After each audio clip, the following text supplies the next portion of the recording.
Sizungumzii kwa upande wangu, nazungumzia kwa upande wako. Usiangalie watu wanasema nini. Sawa? Angalia Mungu anasema nini. Mungu anasema nini kwa habari ya maisha yako. Sio tu watu, usiangalie hali ulionayo inasema nini. Usiangalie mazingira ulionayo anasema nini. Hali ulionayo na mazingira yanasema kwa nini maskini. Kwa nini unaweza kupita kusoma mpaka masters. Lakini ukijiangalia unajiona kabisa mimi ni profesa, ambapo usomi wangu utanipeleka hapa na hapa, utasaidia watu fulani na fulani. Wewe shikilia hicho hicho. Mungu anasema nini?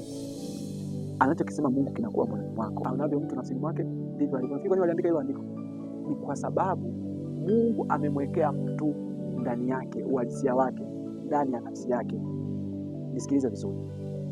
Kuna kitu kinaitwa kusudi, alafu kuna kitu kinaitwa maono. Kusudi, watu wanasema kusudi langu, kusudi langu, kusudi langu. Kusudi sio la kwako. Hamna mwenye kusudi. Unaelewa? Kusudi ni la Mungu. Aliyekuumba ndio mwenye kusudi. Yeye ndio amekusudia ufike sehemu fulani. Gari linaweza kusema kusudi langu mimi. Aliyelitengeneza ndio alikusudia lifanye kazi fulani. Unaelewa? Kwa hiyo kusudi anajua Mungu kusudi lako. Sasa kwa sababu Mungu anajua kusudi lako na anataka ulifikie, atakuwekea ndani picha ambayo inafanana au inakusukuma kufuata kusudi lako. Kwa hiyo gari ni kweli alijui kusudi lake kabla alijaumbwa. Lakini likijiangalia tunasema mimi nina matairi, nina mafuta, vitu vya kazi gani? Ndio mimi kwenda. Unaelewa? Ile ndio lijue ninaenda wapi. Unaelewa? Hapo ndio kusudi linakuja. Shida sio kwenda tu. Shida ni kujua ninaenda wapi. Ila nimeshajua kwa namna nilivyoumbwa, kwa namna nilivyo, mimi kazi yangu ni fanya nini? Ni kwenda. Unaelewa? Ndio tulivyo. Kwa hiyo Mungu sasa kusudi ni analijua. Alikusudia tangia mwanzo, namtengeneza fulani, namuumba Agnes kwa ajili ya kufanya kitu fulani na fulani. Kwa hiyo ukija duniani anakuwekea picha, ile picha ndio maono. Unakuwa sasa unaona nafsini mwako, mimi naona nataka nije kuwa mfanyabiashara. Mimi naona napenda kujenga manyumba. Mimi naona nataka kuwa mtu wa kusaidia watu wenye matatizo na shida mbalimbali. Naona hivyo. Basi hayo ndio maono sasa. Hayo maono unayoyaona ndani yako ndio wewe. Mungu anayaweka hayo ili ufikie nini? Kusudi. Lakini kama lilivyo gari, hilo kusudi aliendi bila kuendeshwa na mwenye gari. Mwenye gari anajua anataka liende wapi. Kwa hiyo yale maono yatakusukuma kutafuta kitu cha aina ile. Ila ili uweze kufanya kwa usahihi na ufikia pointi sahihi kwamba hapa nimefika, mpaka uwe sasa na mwenye kusudi. Yeye ndo anayejua gari linaenda wapi. Mungu ndo anayejua unaenda wapi. Mungu anaweza kukuumba mfanya biashara. Na kweli hiyo picha akakuwekea kufanya biashara. Na ukafanya biashara.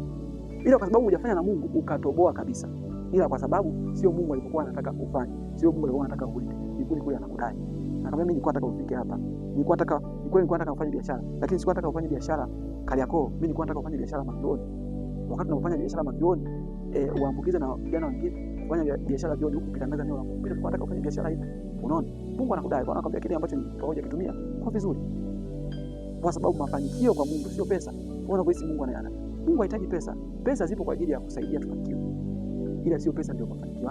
Pesa zipo kwa ajili ya kusaidia tufanikiwe kutimiza makusudi yetu.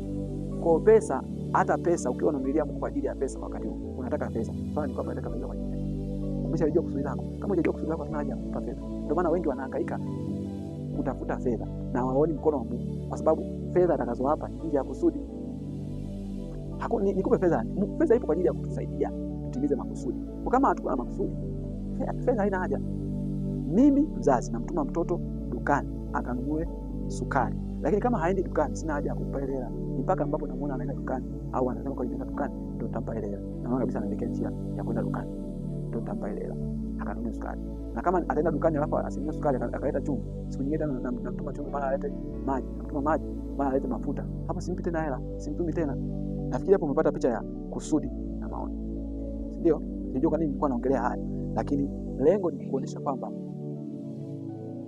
kaa karibu na Mungu. Anajua unakokwenda. Yeye ndo anajua unakokwenda, yeye ndo anajua unakokwenda. Hakuna mtu anayejua makusudi yake kwa ukamilifu. Ila ukishafika pale ukamaliza, ndio atakuonyesha kwamba hapo umemaliza. Yaani wewe mwenyewe utaona una kazi. Ndio maana kina Petro kina Paulo akasema, vita nimepiga, mwendo nimeumaliza. Unaelewa? Mwamba alielewa kwamba hapa mimi kazi nimetupa. Maliza. Ina maana Paulo alifika hatua akagundua hadai tena, hadai chochote. Kuna mbinu, kuna mafundisho ambayo tunafundisha. Unaweza kujua kusudi lako hivi na hivi na hivi, lakini ngoja niwaambie ukweli. Kusudi la Mungu kwa mtu, yale mafundisho yanasaidia kutambua kitu ambacho tayari Mungu alishakiweka. Ila kama hujui kabisa, usisumbue. Tafute Mungu. Mtafute Mungu. atajua kusudi lako. Wewe jaa tu Mungu, jaa sauti ya Mungu, jaa maelekezo ya Mungu. Yeye mwenyewe atakudirect. Unaanzaje, unapita wapi, wewe kana Mungu. Sawa? Picha sikasha kuonesha, lakini unaanzaje, unatokea wapi? Kana Mungu. Yesu alishaonesha picha kwamba yeye ni mwokozi wa ulimwengu, ndio? Alishaonesha picha kwamba utakufa kwa ajili ya watu. Unaelewa? Alishaonesha picha kwamba yeye ni mtumishi wa Mungu na atafanya huduma akiwa hapa duniani. Ataanzaje? Ilibidi akakae kwanza na Mungu. Wapi? Jangwani. Ametoka pale jangwani ndio akaanza huduma yake sasa. Akaja kuimalizia pale msalabani. Yesu na yeye ni mmoja kati ya watu ambao walimaliza kazi. Ndio maana akasema nimefanya nini? Nimekwisha. Hiyo kuna ambao wanafanikiwa kumaliza na kuna ambao hawafanikiwi kumaliza.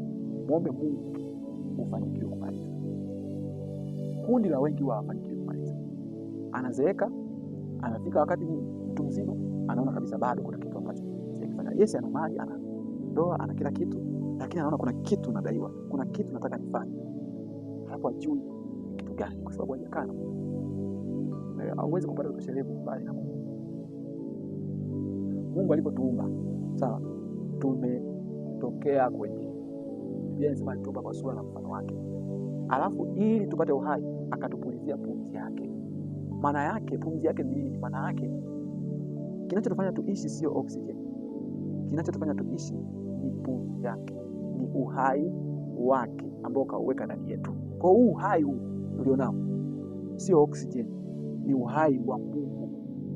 Na kwa maana hiyo ukikaa mbali na Mungu, ule uhai hauwezi kuwa katika hali nzuri ya kuishibisha nafsi yako. Unakuwa ni uhai uliotangamana na mateso.